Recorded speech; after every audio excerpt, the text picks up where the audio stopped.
భగవద్ రామానుజులు శ్రీ వైష్ణవ సంప్రదాయాన్ని ప్రకాశింపచేసిన మహనీయులు. వారి పరంపరలో ఎందరెందరో పూర్వాచార్యులు శ్రీ వైష్ణవ సంప్రదాయానికి విశేష ప్రాచుర్యం తెచ్చారు. అలాంటి పరంపరకు చెందినవారు మహామహోపాధ్యాయ, కవిశాబ్దిక కేసరి, శాస్త్రరత్నాకర బిరుదాంకితులు, ఉభయ వేదాంత ప్రవర్తకులు శ్రీమాన్ నల్లాన్ చక్రవర్తుల రఘునాథాచార్య స్వామివారు. శ్రీవాత్స వరదాచార్య స్వామిని నల్లాన్ చక్రవర్తుల మూలపురుషులుగా పేర్కొంటారు. కాంచీపురం వరదరాజస్వామి అర్చక స్వాముల ద్వారా నల్లాన్ వంశనామాన్ని వీరు గ్రహించారట. అయితే శ్రీనివాసాచార్యులు శ్రీరంగం నుండి ఆంధ్ర ప్రాంతానికి వలస వచ్చారని అంటారు నల్లాన్ చక్రవర్తుల రఘునాథాచార్యులు. రఘునాథాచార్యుల వారు 1926వ సంవత్సరంలో మే 1వ తేదీ కృష్ణా జిల్లా గుడివాడ సమీపంలోని మోటూరు గ్రామంలో ఉభయ వేదాంత శ్రీమాన్ శ్రీ నల్లాన్ చక్రవర్తుల శ్రీనివాస తాతాచార్య స్వామి శేషమ్మ గార్లకు ఏకైక సంతానంగా జన్మించారు. నల్లాన్ చక్రవర్తుల రఘునాథాచార్యులు అని నా పేరు. అందులో నల్లాన్ చక్రవర్తుల అనే 2 పదాలు కూడా మా ఇంటి పేరు. ఇంటి పేరంటే మా పూర్వులు ఇప్పుడు కాంచీపురం, తిరుపతి క్షేత్రాలలో ఉండేవారు.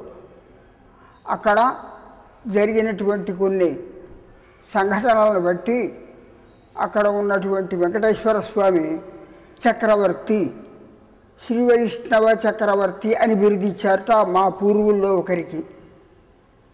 అట్లాగే కాంచీపురంలో ఉన్న వరదరాజస్వామి వారు నల్లాన్ అంటే మంచివాడు, చాలా యోగ్యుడు అనే భావంతో మా పూర్వుల్లో ఒకరికి నల్లాన్ అనే పేరు పెట్టారట. అది మా వంశానికి పేరైంది, నల్లాన్ చక్రవర్తుల అని. నల్లాన్ చక్రవర్తుల రఘునాథాచార్యులు అని అంటారు నన్ను. మా తండ్రులు, తాతలు మొదలైన వారు కృష్ణా జిల్లాలో గుడివాడ పక్కన మోటూరు అనే గ్రామంలో ఉండేవారు. 300-400 సంవత్సరాలకు పూర్వం ఆ దక్షిణ దేశం నుంచి వచ్చి ఇక్కడ ఉన్నారన్నమాట. వారు అక్కడ ఒక ఆలయం నిర్మించారు మోటూరు గ్రామంలో శిష్యులందరి యొక్క సహకారంతో. అట్లా అక్కడ కొన్ని తరాలు 2-3 తరాలు అయిన తర్వాత అక్కడి నుంచి ఈ తెలంగాణ ప్రాంతంలో ఉన్నటువంటి దేశముఖులు, దేశపాండిజాలు అని అంటారు కొందరు అధికారులు, వారు మాకు శిష్యులైనందువల్ల మమ్మల్ని అక్కడి నుంచి పిలిపించుకున్నారు. పిలిపించుకొని ఇక్కడే భూములు అవి ఇచ్చి వాళ్ళు ఉండేటువంటి గ్రామంలో గౌరవిస్తుండేవారు అన్నమాట. ఆ విధంగా నా చిన్నతనం సుమారు 12-13 సంవత్సరాల వరకు ఇక్కడే గడిచింది. శ్రీమాన్ రఘునాథాచార్యుల వారు హైదరాబాద్లో వేదాంత వర్ధిని వేద పాఠశాలలో శ్రీమాన్ శఠగోప రామానుజాచార్య స్వామి మరియు ప్రతివాది భయంకర వేదాంతాచార్య స్వామివార్ల వద్ద సంస్కృత సాహిత్యాన్ని, న్యాయ వ్యాకరణ మీమాంసాలంకార శాస్త్రాలను అభ్యసించి తన ప్రతిభకు మెరుగులు దిద్దుకున్నారు. హైదరాబాదులో సీతారాంబాగ్ అనేటువంటి ప్రాంతంలో ఒక సంస్కృత కళాశాల ఉండేది. చాలా గొప్ప సంస్కృత కళాశాల, శాస్త్ర పండితులు ఉండేవారు. ఆ పాఠశాలలో నేను 1940లో చేరాను. అక్కడి పాఠశాలలో విద్యార్థిగా.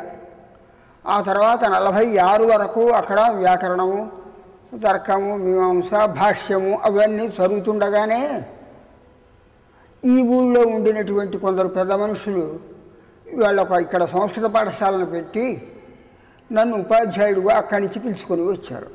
1946 జూన్లో. అప్పటి నుంచి వరంగల్లే నాకు స్థిరమైన నివాసం అయిపోయింది. అంటే సుమారు ఇప్పటికీ 65 సంవత్సరాలు అయిందన్నమాట. అప్పటి నుంచి ఇక్కడే సంస్కృత పాఠశాలలో చాలామంది విద్యార్థులకి చెప్తుండటం. ఆంధ్ర సారస్వత పరిషత్తు అని ఒకటి పెట్టారు దేవులపల్లి రామానుజరావు గారు వగైరాలు హైదరాబాద్లో. దాని ద్వారా తెలుగు పరీక్షలు, సంస్కృత పరీక్షలు నడుస్తుండేవి. ఆ పరీక్షలకు విద్యార్థులను తయారు చేయటం. తర్వాత ఉస్మానియా యూనివర్సిటీలో, మద్రాసు యూనివర్సిటీలో, ఆంధ్ర యూనివర్సిటీలో ఉన్నటువంటి సంస్కృత విద్యా ప్రవీణ శిరోమణి పరీక్షలకు కూడా శిక్షణ ఇచ్చేవాళ్ళం మేము ఆ పాఠశాలలో. మా దగ్గర చదువుకొని వాళ్ళు ఆయా పరీక్షలు, డిగ్రీ పరీక్షలు అవన్నీ పాస్ అయ్యారన్నమాట. అట్లా కొంతకాలం అయిన తర్వాత ఈ ఊళ్ళో కాకతీయ యూనివర్సిటీకి అనుబంధంగా ఒక సంస్కృత కళాశాల ఏర్పడ్డది.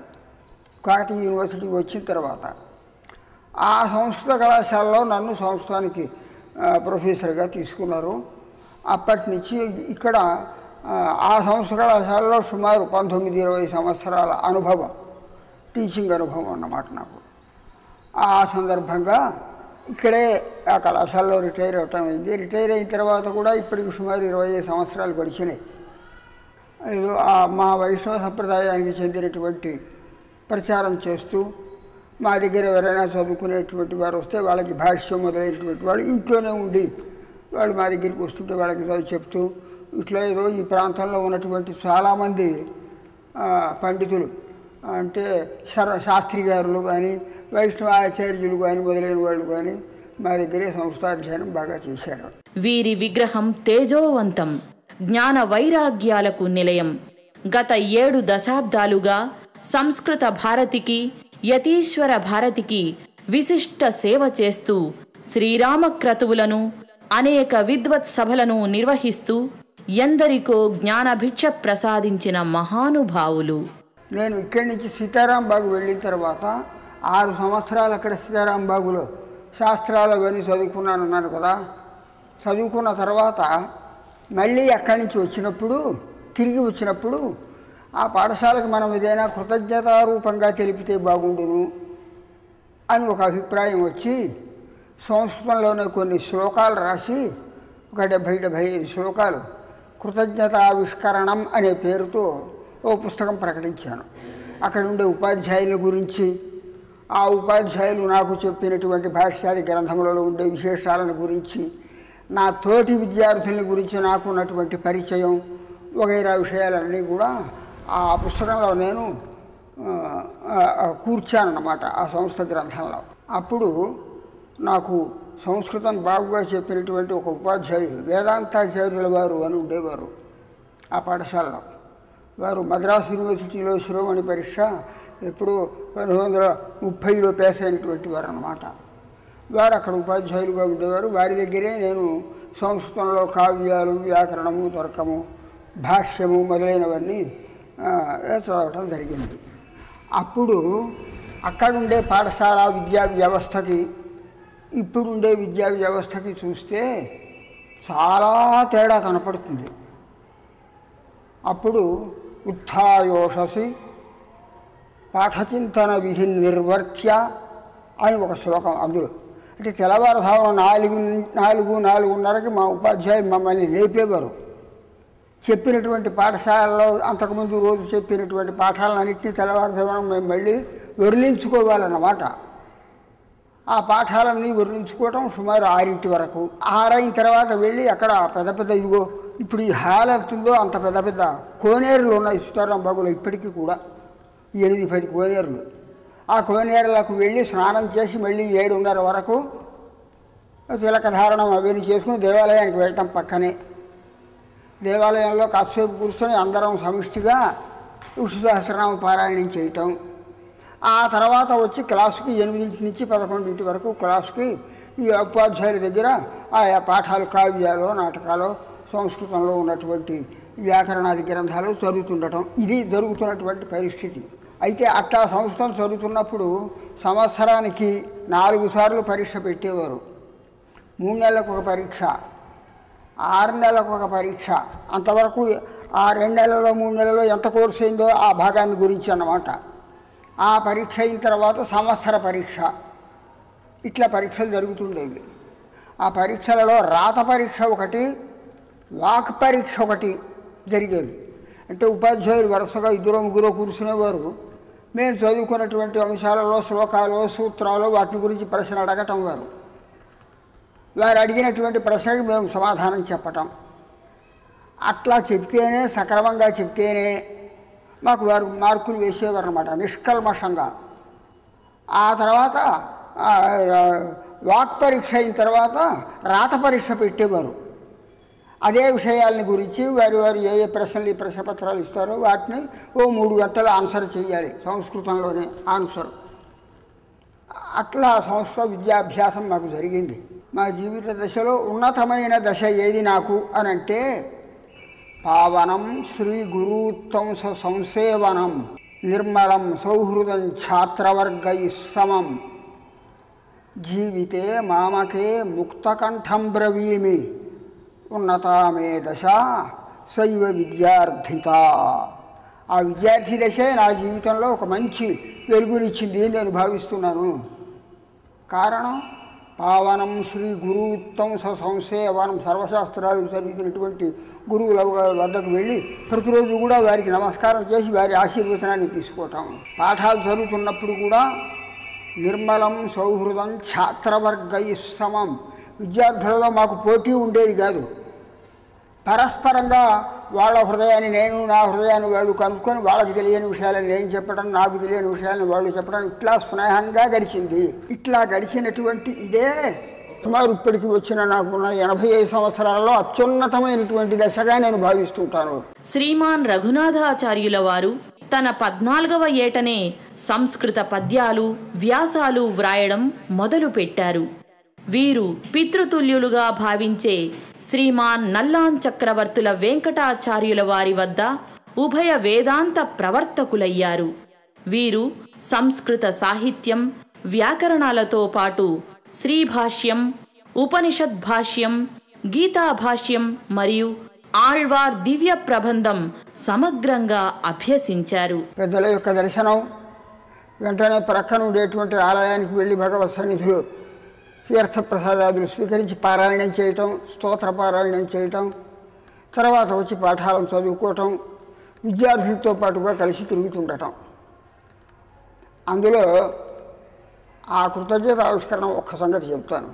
విద్యార్థులందరిలో నాకు కలిగినటువంటి అనుభవం, ఏ ఆచార్యులు గురువు గారు నాయనా ఈ పని చెయ్యి, లేకపోతే ఈ పుస్తకం జాగ్రత్తగా చదువు, నువ్వు అక్కడ కూర్చొని కాస్త దీని సంగతి ఏమిటో చూడు అని వారు ఏవేవి ఆదేశాలు ఇస్తే ఆ ఆదేశాలన్నింటినీ సక్రమంగా పాటించాను. వారు చెప్పినటువంటి పాఠాలన్నింటినీ సక్రమంగా గ్రహించాను. కానీ చమత్కారంగా నాకు అక్కడ కలిగినటువంటి ఒక లోటు ఏమిటి అంటే ఒక్క గురువు గారి దగ్గర కూడా లెంపకాయ దెబ్బ తినలేకపోయాను. అంటే ఏమిటి, అందరూ నా మీద అట్లా ప్రేమగా చూస్తుండేవారు కనుక అట్లా చేస్తావా నువ్వు అని నాపైన ఆగ్రహించేటటువంటి గురువులంటూ ఎవరూ లేరు. అందరూ నా మీద సంపూర్ణమైన పరిపూర్ణమైన అనుగ్రహం కలిగినటువంటి వారు. కానీ నాకు లోటు ఏమిటి అంటే ఒక్క గురువు గారి దగ్గరైనా కొంచెం శిక్షారూపంగా ఒక లెంపకాయ దెబ్బ తినలేకపోయానే అని నేను మనసులో భావిస్తున్నాను అంటూ అప్పుడు ఆ శ్లోకాల్లో అట్లా రాస్తే ఆచార్యుల వారు చూసి చాలా సంతోషించారు మా గురువు గారు. అట్లా సుమారు 20వ సంవత్సరం వరకు, నాకు 27 వచ్చే వరకు, 14 ఏళ్ల నుంచి 27 వచ్చే వరకు కూడా అక్కడ సీతారాంబాగులో విద్యాభ్యాసం జరిగింది. రఘునాథాచార్యుల వారు తన చిన్నతనంలో జరిగిన సంఘటన మరువలేనిదంటారు. అన్నంగరాచార్య అనవధానత వల్ల ఏర్పడిన దోషాన్ని రఘునాథాచార్యుల వారి చిన్నతనంలోనే తప్పుపట్టారు. అది వీరికి మేలే చేసింది. ఎంత మేలు కలిగించిందంటే ద్రావిడ వేదాంతం చివరి లోతులను చూసి తీరాలనే పట్టుదల పెరిగి ఫలితంగా ఉభయ వేదాంత నిష్ణాతులుగా పరిణతి చెందారు శ్రీమాన్ నల్లాన్ చక్రవర్తుల రఘునాథాచార్య. కాంచీపురంలో ఉన్నటువంటి ఒక పండితులతో సంస్కృతంలో శాస్త్ర విషయాల గురించి చర్చ, వాదం జరిగింది. 4-5 సంవత్సరాలు వాదం జరిగింది. చిన్నతనంలోనే, అంటే 20 ఏళ్ల నుంచి 23-24 ఏళ్ల వరకు కూడా. ఆ పండితులు మన భారతదేశంలో సుప్రసిద్ధమైనటువంటి పద్మవిభూషణ బిరుదు పొందినటువంటి పండితుడు ఆయన. ప్రతివ్యాధి భయంకరం అన్నంగరాచార్యుల వారు అని. ఆయన సంస్కృతంలో పత్రికలో అవి రాస్తుండేవాడు. చాలా గొప్ప పండితుడు. ఆయన ఒక పత్రికలో ఒక చోట శాకుంతలంలో కాళిదాసు రాసిన ఒక శ్లోకం మీద వ్యాఖ్యానం రాస్తూ ఇట్లా అర్థం చెప్పాలి దీనికి ఎవరో వ్యాఖ్యానకర్తలు కొందరు తప్పుడు అర్థం చెప్పారు అని వ్యాఖ్యానం ఇది రాశాడు ఆయన ఒక పుస్తకంలో. దాని మీద నేను వాళ్ళు రాసిన వ్యాఖ్యానంలో రాసిన దాన్ని అన్నీ ఆక్షేపించడం తప్పు, వాళ్ళు రాసింది సరిగ్గా కరెక్టుగా రాశారు, దానికి వ్యాకరణం ప్రకారం కానీ నిఘంటువుల ప్రకారం కానీ వాళ్ళు చెప్పిన అర్థం సరిగ్గా ఉంది, నువ్వు చెప్పిన అర్థం సరిగ్గా లేదు అంటూ ఒక 70-80 పేజీల పుస్తకం ఒకటి సంస్కృతంలో రాసి ఆ పుస్తకం ఆయనకి పంపాను. అప్పటి నుంచి వీడెవడో 20 ఏళ్ల కుర్రవాడు, వీడు నేను 60 ఏళ్ల పండితుడిని, ఎక్కువ గొప్ప పండితుడిని, పద్మవిభూషణ బిరుదు పొందినవాడిని, నా మీద ఎదురిస్తాడా అనే కొంచెం అహంకారంతో ఆయన ఈ ఆంధ్ర ప్రాంతంలో ఉన్నటువంటి కొందరు పండితుల్ని అందరినీ ఉత్తరాలు రాసి, ఇట్లా మీరందరూ కూడా వాడిని కొంచెం అదుపులో పెట్టండి, నేను రాసినటువంటి వాటి మీద ఖండనంగా చూపిస్తున్నాడు వాడు, ఇది నాకు అపకీర్తిగా ఉంది అంటూ ఆయన చెప్పడం, నేను రాసిన దాని మీద మళ్ళీ ఆయన పుస్తకాలు రాయటం, ఇట్లా మా ఇద్దరికి 3-4 సంవత్సరాలు శాస్త్ర చర్చ. ఆయన ఓ పుస్తకం రాయటం, నేను ఓ పుస్తకం రాయటం, నేను అచ్చివేయటం, వాళ్ళు అచ్చివేయటం. మొత్తం ఆంధ్రప్రదేశంలో కానీ, తమిళనాడులో కానీ, కర్ణాటక ప్రాంతంలో కానీ ఎన్ని సంస్కృత పాఠశాలలు ఉన్నాయో అన్ని సంస్కృత పాఠశాలలకి మా పుస్తకాలు పంపిస్తుండేవాళ్ళం. అట్లా ఆ రోజుల్లో అంటే సుమారు 24-25 సంవత్సరాల లోపు వయస్సులో ఈ పండితులతో ఒక వివాదం జరిగిందన్నమాట. శ్రీమాన్ రఘునాథాచార్యులు తొలుత ఓరియంటల్ కాలేజీలో సంస్కృతోపన్యాస